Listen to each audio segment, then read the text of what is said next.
Notre professionnel du jour que je vais introduire tout de suite. Bonjour Thomas, est-ce que tu m'entends? Est-ce que tu me vois? Ouais, bonjour, tout va bien, il y a le son, il y a l'image. Parfait, comment tu vas? Oh, bah, comme un lundi matin, plutôt bien. Ouais, ouais, moi aussi, pareil, c'est un Voilà. lundi, je suis très content d'être là avec toi. Je vais te demander, pour commencer, puisqu'on ne sait pas qui tu es, de nous dire un peu ton nom, ton prénom, d'où tu viens, qu'est-ce que tu fais comme métier. Je m'appelle Thomas Luciano, j'habite pas loin d'Aix-en-Provence. D'accord, donc le sud. Euh, ça va s'entendre un petit peu, il ne faudra pas s'affoler. Ok. Je travaille dans les technologies de l'information, en informatique pour faire simple, et aujourd'hui je suis directeur de l'architecture et des technologies chez DocaPost, une filiale de la Poste. D'accord, bah de toute façon l'intitulé de ton poste va s'afficher à l'écran d'une seconde à l'autre. Tu es directeur de l'architecture et des technologies, alors est-ce que tu peux nous expliquer ce que ça veut dire? Parce que moi pour l'instant je comprends pas très bien. Ça veut dire que c'est moi qui suis en charge d'animer une équipe d'une dizaine de personnes aujourd'hui qui vient répondre aux sollicitations des composantes de DocaPost lorsqu'ils ont besoin d'informatique au sens large, que ce soit pour leurs propres besoins ou pour les besoins de leurs clients. Une équipe d'architectes, d'informaticiens au sens large, avec plein de spécialités. Ouais. Et leur mission, c'est d'accompagner les composantes de notre société pour qu'elles répondent à leurs propres besoins, parce qu'elles ont besoin d'infrastructures et de solutions pour se développer, mais aussi elles vendent des services, et donc on va construire, imaginer les solutions techniques pour tous ces services. Alors DocaPost, c'est une filiale du groupe La Poste, qui est composée d'à peu près 6500 personnes aujourd'hui, et qui travaille plus en particulier dans le secteur du numérique, de la confiance numérique, de la santé numérique, et des plateformes informatiques au sens large, pour tout un tas de solutions orientées vers les professionnels principalement. C'est un petit peu compliqué comme ça parce que le périmètre est très grand, donc l'architecture c'est la réponse au problème, et les technologies c'est le rapport à l'informatique, c'est le fait de choisir et de traduire des idées en solutions pour y voir un petit peu plus loin. Est-ce que tu peux nous expliquer qu'est-ce que tu fais au quotidien? Qu'est-ce que tu fais concrètement? Quatre choses que tu fais pour qu'on comprenne bien ce que tu fais. Alors, quatre grands points de mon activité au quotidien, ce sont ceux qui sont sur le support là. C'est-à-dire accompagner, je l'ai expliqué, je te le disais juste avant, accompagner les gens de DocaPost qui imaginent des idées pour leurs clients et transformer cette idée-là qui est très généraliste, qui est des fois pas informatique ou qui est très orientée programmation, vers des infrastructures. Alors, ça veut dire quoi? Ça veut dire de la connexion sur les réseaux, des machines pour les héberger, des endroits pour les héberger. Donc voilà, accompagner les gens pour transformer des idées en réalité. Tu peux nous donner un exemple concret? Comme ça on voit vraiment. Alors on va trouver quelque chose qui va vous parler. Ouais. Pronote, c'est DocaPost. Ah oui, le logiciel en fait pour que les professeurs mettent les notes des élèves sur... Exactement. Donc, D'accord. quand l'idée de Pronote arrive, c'est un logiciel, c'est des évolutions, ce sont des services. Maintenant, on ne sait pas sur quel type d'ordinateur ça va tourner, on ne sait pas comment ça va être envoyé vers Internet, vers les téléphones, vers les ordinateurs. Voilà. Donc, mon travail, c'est d'écouter ces idées-là et de proposer en retour des solutions pour qu'elles deviennent techniquement possibles. D'accord. Ok, donc c'est vraiment un accompagnement. En fait, tu essaies de rendre l'idée de quelqu'un concrète.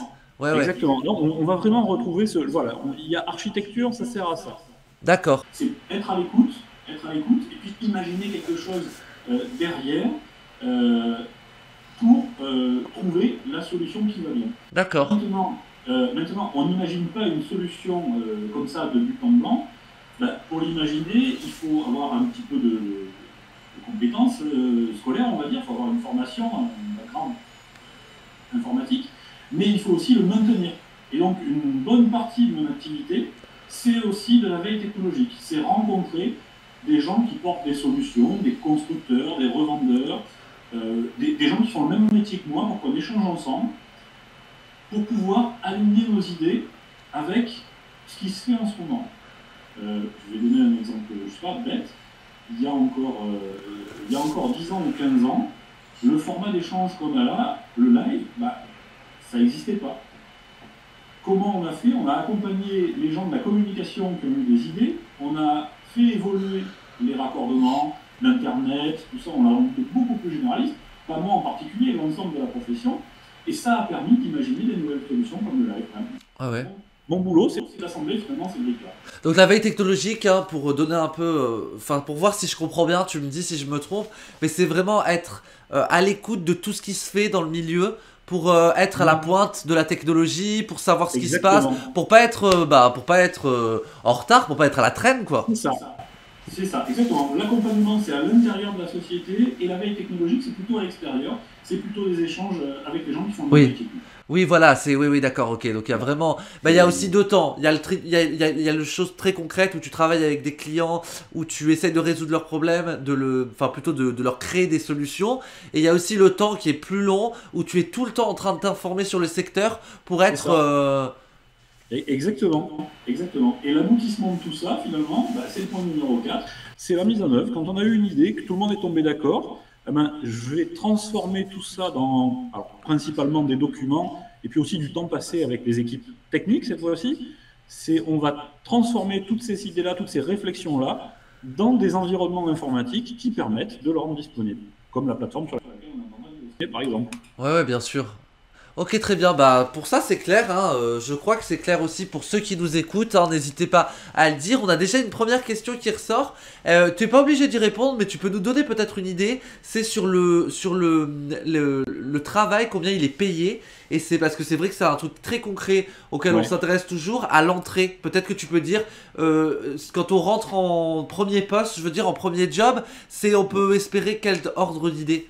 Alors, c'est assez difficile de commencer architecte, parce que comme je disais, il faut avoir un minimum de background, d'arrière-plan, bien sûr, sur ce qui se faisait avant. Donc, on ne va pas rentrer sorti d'école, quelle que soit la formation, on ne va pas rentrer architecte. Bien sûr. Après, ça dépend beaucoup de la taille de la société, et ça dépend beaucoup des perspectives qu'il y a derrière. Dans l'informatique, aujourd'hui, sur les tailles, les salaires, c'est très varié. Architecte, je dirais que un architecte junior, ça va commencer entre 40 et 50 000 euros par an, et puis après, ça peut aller plus haut en fonction de comme je disais, la taille de la société et des enjeux. Ça peut être 2-3 fois ça. Autre question de Nicolas Bogdanovic. Désolé si je prononce mal les noms, n'hésitez pas à me le dire aussi dans le chat, hein, il y en a tellement. Est-ce que vous trouvez ce travail intéressant et passionnant? Je m'amuse tous les jours, sinon je ne travaillerai pas. Ouais, ça, à mon avis, qu'il faut vraiment avoir à l'esprit. C'est une chance que j'ai, et si vous pouvez arriver à avoir cette chance-là, je ne saurais que vous la conseiller. C'est vraiment, je viens travailler avec le sourire, je m'amuse. Ça, c'est trop bien que tu nous dises ça. On est content d'avoir quelqu'un qui est vraiment pas passionné par son travail et qui nous partage sa passion. Ça, c'est trop cool, et faut le dire. Faut que vous vous dirigiez aussi, quand on peut, évidemment, se diriger vers les choses qu'on aime. Il faut le faire, il faut travailler pour, parce que c'est plus un travail, quoi. Tu te lèves le matin et tu vas juste faire quelque chose qui te plaît. Bien sûr, il y a toujours des contraintes dont on parlera tout à l'heure, mais ça reste quand même un plaisir. Exactement. Alors, je lis les questions en même temps et après on reprendra avec le quatrième, évidemment. Je vois que la classe de 3e du collège Maurice Utrillon nous demande de mettre les réponses dans le chat, parce que des fois on n'entend pas très bien. J'ai l'impression que tout le monde entend, sauf cette classe-là. Donc si je peux demander au modérateur de résumer un peu tout ce qu'on se dit. Et moi aussi, juste après le live, on va faire une petite synthèse sans Thomas, où je reprendrai tout ce qu'on s'est dit. Donc si vous avez raté des informations, ne vous inquiétez pas, moi je retiens tout ce qu'on va se dire avec Thomas et je le redirai tout à l'heure. Donc si vous ratez des infos, je vous le dis, ne vous inquiétez pas, on le refera. Donc, la quatrième chose que tu fais dans ton métier, qu'est-ce que c'est? La mise en œuvre. On a parlé des équipes qui réfléchissent aux solutions. On a parlé des gens qui échangent sur les technologies. Maintenant, il faut aussi des gens qui les font, les technologies. Comme je disais, on devient architecte. On ne sort pas d'une formation en étant architecte. C'est trop facile. Il faut un peu de vécu pour tout ça. Ça veut dire qu'il y a des gens qui s'occupent des réseaux informatiques, des serveurs, de la connexion, un petit peu de tout ça. C'est la transformation de tout le plan d'études qu'on a fait en accompagnement avec ces gens-là, pour rendre la solution possible. Ça donne vie à la solution. Ouais, ouais. Donc là, c'est vraiment le truc concret, quoi. On passe à l'action. Exactement. On fait quelque chose de Et solide, on quoi. en parlera derrière. Moi, avant d'être architecte, c'est de là d'où je viens. Je viens de la mise en œuvre. Ouais, bien sûr. Ok. Pour ceux qui arrivent, je rappelle que le métier c'est directeur de l'architecture et des technologies. On est avec Thomas qui nous explique qu'est-ce que c'est son métier au quotidien. Je vois une question de Massa Simi qui demande: ce travail est-il en lien avec d'autres gens ou plutôt solitaire? Alors, ce travail, il est essentiellement en lien avec d'autres personnes parce que à chaque point, comme il est sur le slide, à chaque fois, il y a une population un tout petit peu différente. Donc, c'est un échange humain en permanence. Ouais. Donc c'est pas solitaire parce que c'est vrai qu'il y a des gros clichés sur le fait que quand on travaille sur le numérique, on peut être tout seul alors que c'est pas vrai du tout. Pour autant, on ne peut pas arriver dans une réunion ou dans un échange sans avoir un tout petit peu préparé. Donc il y a quand même il y a du travail individuel, il y a des idées, puisqu'on échange des idées, et les idées, elles n'arrivent pas toutes seules, il faut les travailler un petit peu. Donc, je dirais malgré tout, c'est 30% de travail individuel, et après le reste, c'est du partage, soit à l'intérieur de mon équipe, pour qu'on réfléchisse à des idées ensemble, soit directement avec les gens avec qui on échange. Ok, très bien. Bah merci pour cette explication, on comprend vraiment mieux ce que tu fais, hein. Pour résumer, tu écoutes les demandes de tes clients et tu essayes de leur proposer des solutions et tu mets en œuvre ces solutions concrètement une fois qu'ils les ont validées, et au quotidien, de manière générale, tu suis comment dire, tout ce qui se passe autour des technologies pour être pour avoir des nouvelles idées, pour être toujours nourri. C'est ça, on est d'accord? Ouais. Ok, on va continuer. Je crois que tu nous as proposé 3 photos. Alors moi, je dois t'avouer que je ne les comprends pas du tout pour le moment. Je vais te demander de les expliquer en direct pour ceux qui nous regardent aussi. Oui, ben alors, je vous ai dit, moi je viens du point numéro 4 de la mise en œuvre. Donc... Et d'ailleurs, je me permets de te couper, après je te laisse la parole, pardon. Je vois une question dans le chat qui pourrait être intimement liée. Est-ce qu'il faut une haute connaissance des mathématiques pour exercer ton métier? Il y a un minimum de rapport avec les mathématiques, mais l'outil informatique permet de s'en affranchir un petit peu. Faut comprendre, faut pas forcément l'utiliser. Oui, d'accord, je comprends. Donc c'est pas nécessaire, mais c'est vrai que c'est plutôt recommandé. Exactement. Il y a des gens qui apprennent sur le tas. Oh, on peut apprendre sur le tas et on peut aussi apprendre sur le tas. Il n'y a pas que la mathématique au sens écrit de papier. Il y a d'autres enjeux dans les maths qui sont aussi pertinents et qui peuvent vous permettre de voir les choses différemment. Ok, très bien. C'est très clair comme réponse.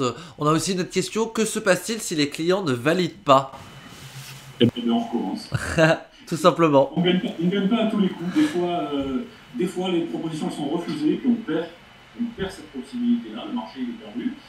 Des fois, ce sont des clients qui sont intéressés mais qui pensent que ce qu'on a proposé doit être retravaillé. Ben, on peut être amené... c'est jamais une seule question de réponse. C'est très rarement oui ou non. Il y a beaucoup d'échanges. D'accord, très bien. Et d'ailleurs, bah ouais, tu nous l'as bien fait comprendre, hein, qu'il y avait beaucoup d'échanges, que entre le client, c'est le client qui est roi et finalement c'est pour lui que tu fais la solution. C'est lui qui décide. Si ça lui plaît pas, ça n'a aucun intérêt. Donc, exactement. Donc, je comprends. La bonne compréhension. Et ben, je vais continuer à te poser des questions. D'ailleurs, je les vois dans le chat et après tu nous expliqueras les photos. Est-ce que ton métier, il est dur? Je te lis les questions qu'il y a dans le chat. Hein. Oui. Est-ce que tu le considères comme étant un métier dur? Il y a des jours qui sont plus faciles que d'autres. Ouais. Ouais, c'est comme tous les métiers, il y a des hauts et des bas. Je reviens sur ce que je disais tout à l'heure. Comme c'est un métier qui est passionnant et dans lequel, voilà, vraiment le doigt à garder à l'esprit, je viens avec le sourire tous les jours au bureau. Ouais. Donc tant qu'il y a le sourire, la difficulté, on passe au travers. Quoi. Bien sûr. Et tu travailles... ça, c'est une autre question qu'on a de Miajlo. Tu me dis si je prononce bien ton prénom d'ailleurs. Est-ce que tu travailles beaucoup les week-ends? C'est quoi tes heures de travail un peu? Alors, mes heures de travail, c'est un peu compliqué parce que ça dépend des moments. Ça dépend de la... Ma durée de travail, elle va être variable, mais globalement oui, je passe beaucoup de temps au travail, parfois y compris le week-end, parfois y compris, c'est pas bien de le dire, mais parfois des fois la nuit, on est obligé de répondre, mais bon, on commence après, parce qu'on a un petit peu plus de temps. On organise son temps à peu près comme on veut. Oui, en fait, C'est ça qui est c'est un agréable. choix personnel, en fait, c'est pas une contrainte. C'est que Exactement, si tu as envie de travailler exactement. à un certain moment, tu travailles à un certain moment. Quand tu travailles la nuit, c'est parce que tu l'as Oui, voulu alors ou après, parce que t'as pas le choix. il faut pas imaginer non plus, enfin, il faut pas imaginer non plus que c'est tout gratuit tout en limite. Il y a des limites, il y a le cadre du travail aussi qui est là. Mais on a cette chance-là d'avoir un cadre qui est assez strict. D'accord, ok. Et bah très bien, merci pour ces réponses. Je vois beaucoup de questions sur les diplômes que tu as. On y répondra très bientôt. Mais avant tout, avant ça plutôt, est-ce que tu peux nous expliquer les 3 photos que tu as souhaité nous montrer? Alors, les trois photos, comme je disais, par rapport au diapo précédent, où le point 4 c'était la mise en œuvre, je pense que c'était le plus facile pour essayer de mettre des images, parce que mettre des réponses à des solutions, c'est un petit peu difficile. Donc là, je vous ai proposé 3 images. Alors, celle de droite, c'est un data center. C'est là où tout va se passer. C'est dans ces armoires-là que tout le serveur, tous nos raccordements, tout se passe. C'est dans ces armoires-là que les matériels qui sont nécessaires à la vidéo qu'on est en train d'avoir se trouvent aujourd'hui. Des gros centres de données. Mon travail, c'est aussi d'imaginer leur contenu. Pas de les fabriquer, c'est un travail à part entière. Donc, ça vient de fabriquer ce que je disais tout à l'heure. Et pour faire tourner, on dit ça, il faut donc des salles, les salles machines, les data centers, mais il faut aussi 2 choses. Il faut des raccordements en réseau, c'est la photo du milieu, c'est de la fibre optique. Donc Internet, c'est ça, très concrètement, c'est des morceaux de plastique à l'intérieur duquel on fait passer des lasers. Et le tout, c'est de savoir comment, quel laser, quelle multiplicité, pourquoi. Et la photo de gauche, ben, Mhm. c'est la version data center de l'ordinateur que vous avez à la maison. Donc on a des armoires et des armoires. Alors, me concernant, c'est des photos de cœur, parce que c'est vraiment là d'où je viens. Ouais. C'est ce qui m'a appris à assembler les briques. Voilà pourquoi je voulais les partager avec vous. D'accord. Bah, je te remercie. En tout cas, bon, j'ai pas tout. Enfin, je comprends pas toutes les. Tu vois, toutes les subtilités, ce que c'est vraiment ces machines, mais ce que je comprends, c'est celles qui contiennent en fait toutes les informations, quoi. Exactement. On va faire ça quand tu fais une recherche sur Google. Ouais. Aujourd'hui, c'est des machines comme ça qui te répondent. Oui, voilà, c'est ça. Bah, c'est ce qu'on expliquait tout à l'heure. On disait que le numérique, c'était pas quelque chose de vaporeux, c'est concret. Ça Ah non, dépense c'est de très très très l'énergie. Et il y a des serveurs qui contiennent nos mails, notre c'est énergie, ça. et c'est des data centers. Je vais traduire un secret. Tout le monde parle du cloud en ce moment. Du cloud, ouais. La photo de gauche, c'est un cloud. C'est D'accord. une partie d'un cloud. Donc c'est un C'est. ensemble de serveurs. Et à l'intérieur, on a des programmes qui viennent interagir, placer vos données, les garder, les envoyer, les diffuser. C'est ce qu'on fait avec. Mais derrière, il y a bien. Enfin, c'est pas si nuageux que ça, quoi. Il y a de la ferraille, de la connectivité, de l'électricité. C'est réel. Bah écoute, merci pour tes réponses. Je lis les questions dans le chat. Il y a beaucoup de gens qui veulent aussi qu'on répète une deuxième fois. Ne vous inquiétez pas. À la fin du live, je prends vraiment un petit temps avec vous, entre nous, où je résumerai tout ce qui a été dit pour que vous remplissiez le livret. On le fera juste après, donc à midi, quand le live sera terminé. Donc ne vous inquiétez pas si vous avez raté des informations. À tout à l'heure pour ça. Et on va continuer maintenant avec le parcours de Thomas qui va nous expliquer ses études. J'ai vu beaucoup de questions là-dessus dans le chat. Donc je te laisse nous expliquer ça, Thomas. Ok. On parlait tout à l'heure de maths. Moi, j'ai fait une filière générale, donc un bac anciennement S avec une spécialité mathématiques. Alors pourquoi mathématiques? Pour anticiper la question, parce que la bio c'est pas mon truc et que la physique chimie quand j'étais au lycée c'était pas la meilleure matière dans laquelle j'étais le plus fort. Donc comme quoi, hein, les maths mènent à tout, mais aussi à Oui, nous aider quand on en a besoin. oui, bien sûr. Aujourd'hui, alors pour avoir des enfants qui sont aujourd'hui en fin de collège comme vous ou alors en lycée, moi je dirais, si vous vous orientez vers une filière générale, l'aspect maths ou l'aspect NSI, voire même les deux en même temps, c'est des choses qui sont très intéressantes parce que ça va structurer votre pensée pour arriver vers de l'informatique assez généraliste. Donc, petit conseil comme ça. Ça ne veut pas dire qu'il n'y a pas d'autres options, hein. Il y a des options en filière techno qui sont géniales aussi, mais peut-être un petit peu moins ouvertes dans ce qui sera possible après. Mais pour le contenu, vraiment génial. Une fois que j'ai eu mon bac, comme je disais, le lycée c'était pas forcément les années les plus faciles pour moi à l'école. J'ai pas fait de classe préparatoire. J'ai préféré me retourner vers un DUT. Alors maintenant je crois qu'on dit BUT. En génie logiciel, donc de l'informatique au sens large, pour apprendre à programmer, pour apprendre à connaître les ordinateurs. Un parcours sur 2 ans qui me permettait d'avoir quoi deux choses. soit la capacité d'aller travailler, si je me rends compte que j'avais envie d'aller travailler, soit la capacité de rebondir et de faire autre chose, une école d'ingénieur, un master, n'importe quoi, à condition de s'en donner les moyens. Et c'est vraiment à ce moment-là où moi j'ai compris cette chose-là, donc je vous invite à l'avoir en tête. Si on se donne les moyens de persévérer, souvent, il y a des possibilités pour retrouver ce qu'on a envie d'atteindre. Ouais, bien sûr. Si on a envie vraiment de quelque chose et qu'on s'y tient, qu'on travaille énormément, généralement on y arrive. C'est ça. C'est ça. Donc génie logiciel, donc ça m'a appris un petit peu tout dans l'informatique et ça m'a permis de confirmer ce que moi j'aimais dans l'informatique. Parce que l'informatique, j'aime ça depuis que je suis tout petit. C'est un peu l'effet Obélix. Mais j'ai appris que ce que j'aimais bien, c'était les réseaux informatiques et gérer les ordinateurs au sens de savoir comment ils marchent. Ben, de m'être orienté vers mon DUT, ça m'a permis d'arriver à être plutôt bien classé à la fin des 2 ans. Et j'ai pu enchaîner sur une école d'ingénieur, donc Polytech à Marseille, et j'ai persévéré pendant 3 ans supplémentaires autour de ces spécialités réseau et système. Voilà. Bon, j'ai des amis qui se sont arrêtés après le DUT, j'ai des amis qui ont fait des masters, master 1, master 2, ou des licences pro, en fonction de ce qu'ils avaient comme affinité. Il n'y a pas un parcours typique en informatique, il y a plein de manières de faire des parcours.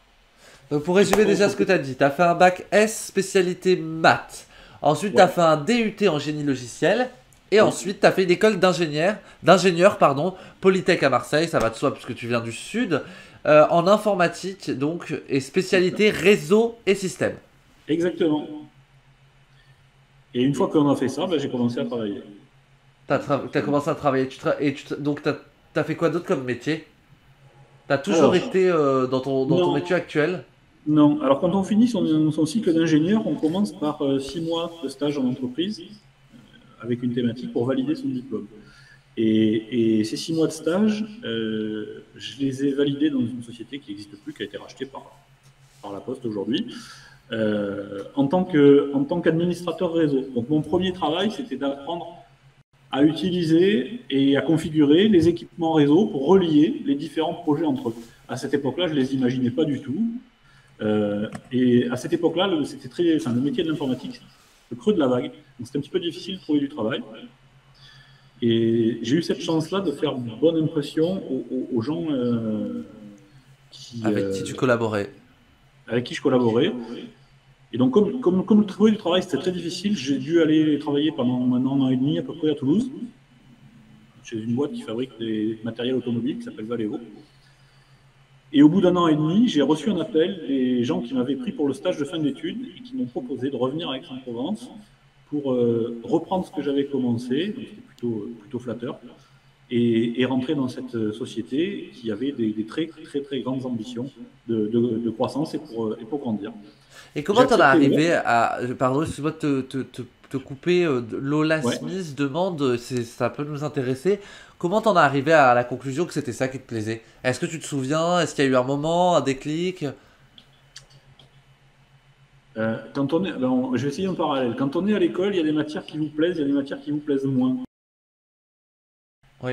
Il y a des cours, où on est moins à l'aise. Pas forcément bien sûr. Pas content, mais moins à l'aise. Il y a des trucs, c'est une évidence. Au fur et à mesure de mon parcours informatique, je me suis dit que j'aimais bien ces spécialités-là. Quand j'ai commencé à les transcrire pendant mes stages, donc de DUT, d'école d'ingénieur, parce que j'ai fait des stages à peu près tous les ans, il y a des matières qui sont devenues une évidence. Et les réseaux informatiques, c'est devenu une évidence. Donc, à partir du moment où j'ai compris que c'était une évidence, en avant. Oui, bien sûr. Et ça a commencé comme ça. Et d'accord. Et t'étais plutôt... En fait, t'étais tout de suite informatique, quoi. T'étais pas manuel. C'est une autre question qu'il y a dans le chat. On va tomber dans les stéréotypes, là, on en parlera tout à l'heure. C'est une histoire d'affinité. L'informatique, c'est plein de choses. Les photos que j'ai montrées tout à l'heure, c'est pas magique non plus. Il faut les créer, ces choses-là, il faut les assembler. Donc, si on a envie de trouver un côté manuel, alors moi, à titre perso, je l'aime bien. Encore aujourd'hui, je vais accompagner les équipes pour faire ça, même si c'est plus mon travail. J'ai des amis à part se servir d'un clavier, pour eux, c'est pas ça de l'informatique. Donc, on peut tout trouver dedans. Il y a des gens qui sont spécialisés dans la construction des salles machines, il y a des gens qui sont spécialisés dans les programmes. C'est le grand écart entre les deux. Donc, on peut être manuel et aimer l'informatique. Ouais, bien sûr. Ok, bah merci pour tes réponses. À mi-parcours de notre live qui se terminera vers midi, Ouais. je vais faire un petit quiz pour savoir si ceux Je qui nous vais- écoutent nous ont bien suivis. Vous allez pouvoir vous inscrire dans le chat. C'est comme tout à l'heure ce qu'on a fait. Vous avez facilement compris comment ça fonctionnait. Je viens de le lancer. Vous commencez à vous inscrire. N'hésitez pas à vous inscrire un maximum. Je vous rappelle que pour les choses que vous auriez ratées, on refera un point sur tout ce qui a été dit pendant la matinée à midi pardon, avec moi pendant une vingtaine de minutes. Donc là, vous aurez tout le loisir de me poser les questions que vous n'avez pas pu me poser là, d'avoir les réponses que vous n'avez pas eues auparavant. Donc n'hésitez pas à mettre vos questions de côté pour tout à l'heure. Je vais lancer le quiz d'ici 5 secondes. Je laisse au retardataire le temps pour s'inscrire. Là. C'est parti. Alors, quel est l'intitulé du poste de Thomas? Alors ça c'est facile. Alors il y a chirurgien, architecte ou directeur de l'architecture et des technologies IT. Bon, c'est des questions faciles. Hein. Aujourd'hui je vous ai dit on commence avec des questions un peu simples pour voir comment le matériel fonctionne et tout. Mais je suis rassuré, vous êtes 100% à avoir trouvé la bonne réponse. Et la première personne à avoir répondu c'est Asia, suivi de Isabelle du collège Guy Favien et Arsène Lofer de l'école française de Belgrade. Donc bravo à vous. On enchaîne avec une bonne question. Quelle mission n'a pas Thomas? Créateur de site internet, accompagnement, mise en œuvre ou veille technologique? Dans les missions qu'on a énumérées tout à l'heure, littéralement, laquelle n'a pas Thomas? Et la bonne réponse était créateur de site internet. Effectivement, ce n'était pas dans les missions proposées par Thomas. Et les 3 personnes à avoir répondu en première sont toujours Arsène Lofer, il est premier cette fois-ci. Il dépasse donc Asia, qui est seulement 4ème. Myriam du collège Guy Flavien, qui est 2ème. Et Cyrus, qui est 3ème du collège Guy Flavien. Et la dernière question avant qu'on reprenne le cours du live. Quelle spécialité a choisi Thomas pour le bac? Physique, maths, chimie ou SVT? Que des matières scientifiques, laquelle est la bonne? Et effectivement, vous êtes 100% à avoir répondu maths. Une personne a répondu SVT, c'est trompé, mais c'est pas grave. C'était effectivement maths et Cyrus est le premier à avoir répondu. Donc bravo à lui, c'est lui qui gagne le quiz. Arsène Lofer, tu es 2ème et Myriam du collège Guy Flavien, tu es 3ème. Bravo d'avoir répondu à ça. On va continuer le live en posant les questions que on n'a pas eu le temps de poser à Thomas. Alors on a répondu à la somme, on a répondu à si tu travaillais en équipe, on a répondu aux horaires. Mais est-ce que tu dois utiliser des langues étrangères au quotidien? Alors, de plus en plus. Parce que la société dans laquelle je travaille, même si c'est une filiale de la Poste, elle s'européanise, d'abord elle se mondialise, et aussi beaucoup d'anglais parce que la plupart des solutions informatiques sont développées en anglais. Donc oui. D'accord. Oui. Donc en fait au quotidien tu dois utiliser l'anglais souvent. Je demande en fait à la régie de me remettre les questions parce que je les vois plus. Je te remercie Apolline. Hein. Je vous rappelle qu'en régie on est accompagné par Apolline.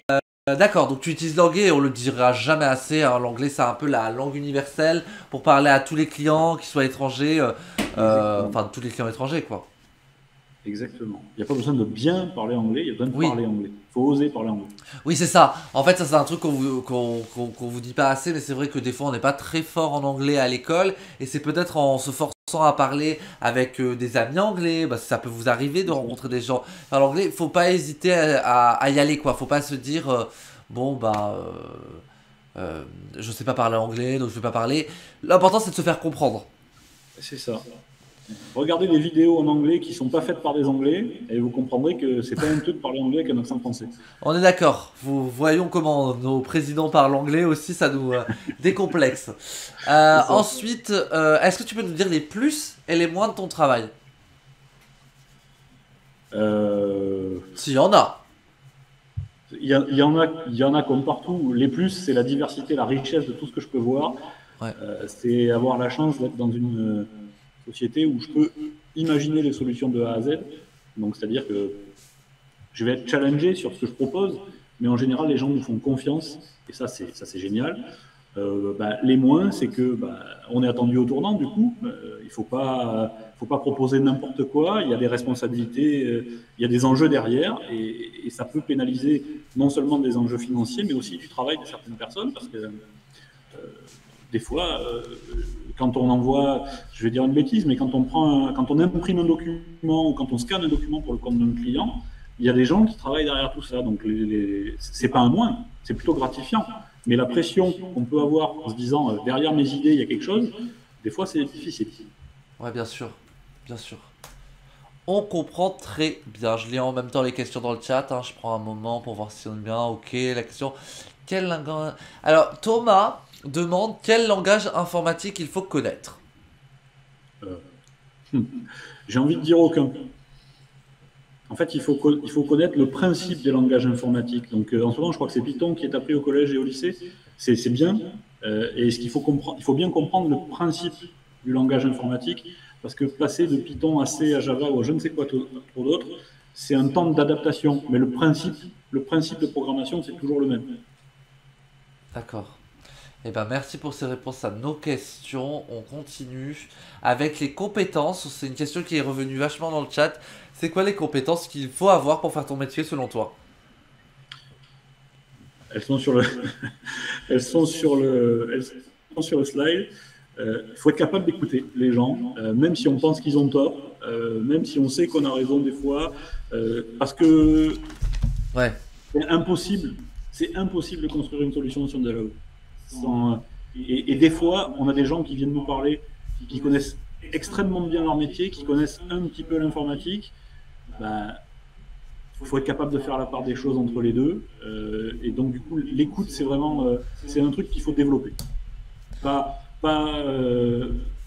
sans juger, sans préavis, sans rien. Donc, vraiment... Non, en plus, tu es obligé d'avoir de l'écoute pour tes clients qui te proposent souvent des idées qui s'éloignent de toi. Je l'ai mis en avant ici, parce que c'est pas inné non plus. Il y a des gens qui ont des facilités pour écouter les gens. Maintenant, ça se travaille. Ça se travaille. Donc, là aussi, il faut persévérer. C'est une compétence qui se développe. Ouais. Le deuxième sujet, vous avez compris que c'est mon truc de cœur. Ce sont les compétences techniques. Faut aimer apprendre à se challenger. C'est pas parce qu'on sait faire, c'est pas parce qu'on sait aller de A à Z en passant par un chemin qu'il n'y a pas d'autres chemins. Donc, ce chemin-là, il évolue. Il évolue parce qu'il y a des travaux, il évolue parce qu'il y a des nouvelles passerelles, parce qu'il y a un nouveau métro, parce que en informatique, c'est pareil. Il y a des nouvelles technologies, il y a des nouvelles façons d'appréhender les choses, il y a des nouvelles façons de faire communiquer les objets. Il faut aimer apprendre à se remettre en question. La question précédente sur le langage de programmation, c'est exactement ça. C'est pas parce que, moi, quand j'ai commencé à coder, Python, ça n'existait pas, quand j'ai appris à coder. Donc, j'ai appris d'autres langages. Et puis ces autres langages, j'en ai appris un, puis après j'en ai appris deux. On te demande si le langage binaire en fait partie. Le code machine lui-même, on le transcrit en 0 et en 1. Mais écrire du binaire comme ça, faire une addition en binaire, ouais, si vous voulez, on peut essayer, mais ça ne va pas beaucoup plus loin que ça. Le rapport au binaire, comme je disais tout à l'heure, c'est pour connaître les concepts, pour savoir de quoi on parle, mais on ne l'utilise pas au quotidien. Les gens qui sont spécialisés en dehors de l'architecture, j'ai des amis qui travaillent sur les microprocesseurs, eux, ils fabriquent les puces. Donc, ils ont besoin de connaître ça vachement plus que moi. Bien sûr. Ouais, c'est très clair. Et le troisième qui me paraît essentiel, la troisième compétence qui me paraît essentielle, c'est la capacité à se remettre en question. C'est bien beau d'écouter les autres, c'est bien beau d'écouter les gens, c'est bien beau de savoir comment on fait les choses, mais si à un moment donné, on ne se dit pas, est-ce que je fais bien? Est-ce que j'ai pas bien écouté ce qu'ils ont dit? Qu'est-ce qui a changé? Se challenger soi-même, sortir de sa zone de confort. Si on ne fait pas cet exercice-là, on a un travail qui est répétitif, qui va se faire distancer par les autres, et donc du coup, au final, on sera plus sollicité. Donc, il faut vraiment être capable de se remettre en question. faut pas renier ses habitudes, faut pas renier son savoir-faire, mais il faut être capable de le faire évoluer. On demande si tes clients sont étrangers ou français. La grosse majorité, ce sont des Français. Après, là, la semaine dernière, je travaillais avec des Roumains et des Polonais, par exemple. D'accord. Oui, donc ça peut changer en fait. Ça peut, D'ailleurs, voilà, ça peut changer. ouais, c'est ce qu'on peut dire aussi, c'est que ton métier, tu l'as dit toi-même, il est difficile à expliquer aussi parce que il change, il évolue en fonction du Exactement. temps. En plus, bah, parce que d'abord c'est numérique, donc ça évolue en fonction des nouvelles technologies, mais c'est aussi parce que au quotidien, tu rencontres des nouveaux clients, des nouveaux projets qui Ouais, demandent c'est des aussi compétences lié, différentes. c'est aussi lié à mon entreprise. Mon entreprise, elle est dans un mode, dans un état d'esprit qui est comme ça. J'ai eu cette chance-là, c'est que j'ai pu changer de travail tous les 3 ans, plus ou moins Ouais. technique, plus ou moins réseau, plus ou moins avec des gens. Voilà.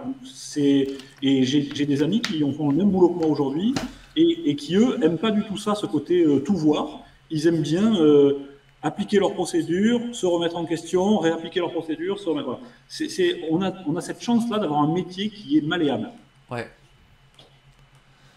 Ouais, ouais, c'est très clair, hein, le fait que ça évolue vachement, et c'est ça qui te plaît aussi, tu nous l'as dit, hein, et Exactement. on fait la remarque, il faut être autonome dans ton métier. Alors, oui, et je dirais que globalement, si j'ai un conseil à vous donner, si vous voulez faire de l'informatique, il n'y a pas que les diplômes qui comptent. C'est très américain comme propos, ça commence à arriver en Europe, mais pour moi, aujourd'hui, quand je fais passer un entretien d'embauche, mes 2 premiers critères, c'est l'initiative et l'autonomie.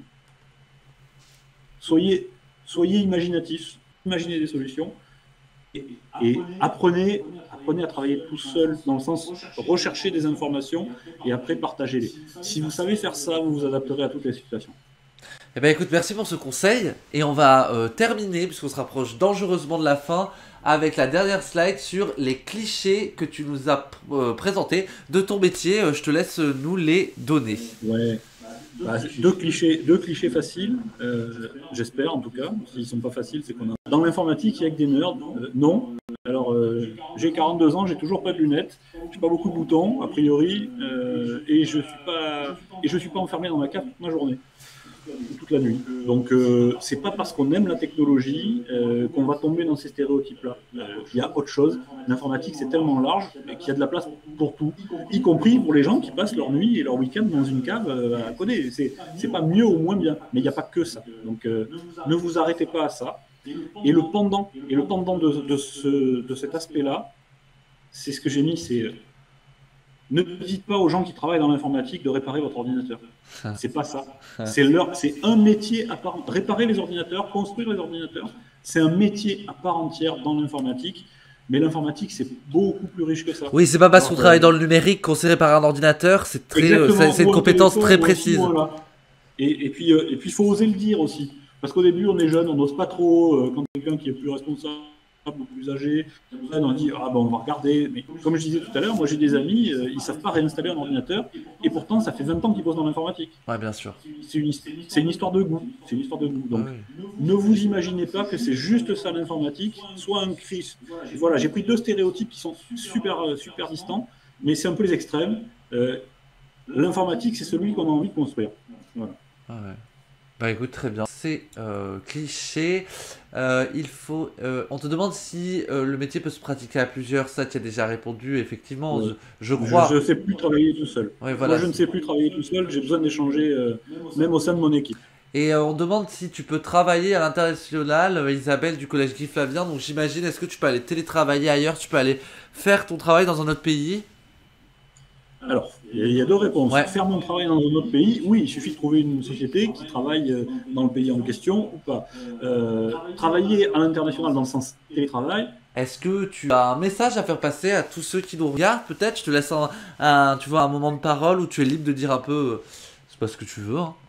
bah, je dirais, pour synthétiser et à l'aune de mon expérience, trouvez quelque chose qui vous plaît et amusez-vous. À partir de là, vous arriverez à venir travailler tous les jours avec le sourire, et ça, c'est le bonheur. Ouais, bien sûr. Bah, c'est ce que tu disais, ouais, c'est ultra Et, important de. c'est tellement essentiel. Et ça débloque tout. Ça permet de s'investir, ça permet de trouver du temps pour soi. Donc, faites quelque chose que vous aimez. Ouais, bien sûr. Bon bah écoute, on va te laisser sur ce joli message quand même, c'est faites ce que vous voulez. Je te remercie énormément Thomas d'avoir pris le temps Bah, c'est moi. de présenter ça aux jeunes. C'est important que bah en fait des gens comme toi expliquent leur métier parce que c'est aussi les métiers du futur, hein, enfin les métiers que ils seront amenés à faire, à pouvoir. Oui. Ils vont évoluer, ils vont pas ressembler au tien aujourd'hui, hein, mais ça permet de savoir un peu. Je te donne la parole, ouais. Il y a un truc qu'il faut, ouais, il y a peut-être un truc pour finir là-dessus, parce que tu y es en tête. Il y a une étude qui est sortie il n'y a pas si longtemps que ça, qui dit que 40% des métiers de l'informatique de demain n'existent pas encore aujourd'hui. Exactement. Ouais, ouais. Donc, imaginez-le, votre métier. C'est ça. En fait, tous les métiers du futur, c'est vous qui allez les imaginer. Donc, écoutez, faites de la veille, hein, voyez tout ce qui existe et un jour, vous aurez peut-être l'idée de votre métier, vous l'inventez vous-même. Exactement. Eh ben, écoute, merci Thomas. Je vais te laisser. Je vais Merci rester à maintenant tous. pour faire un résumé avec ceux qui nous ont regardés. Je te remercie et je te souhaite une bonne journée.